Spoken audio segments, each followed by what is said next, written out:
230 கோடி கிறிஸ்தவர்கள் என்று சொன்னேன்.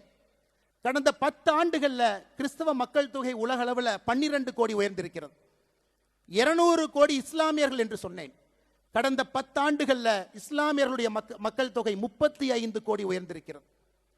2050 முடியும் பொழுது 55 முடியும் பொழுது இந்த உலகம் இஸ்லாமியர்கள் பெரும்பான்மையாக இருக்கக்கூடிய உலகமாக, இன்னைக்கு இருக்கக்கூடிய இதே நேர்கோட்டு பாதையில் போனால் இஸ்லாமியர்கள் பெரும்பான்மையாக இருக்கக்கூடிய உலகமாக 2055 மாற இருக்கிறது.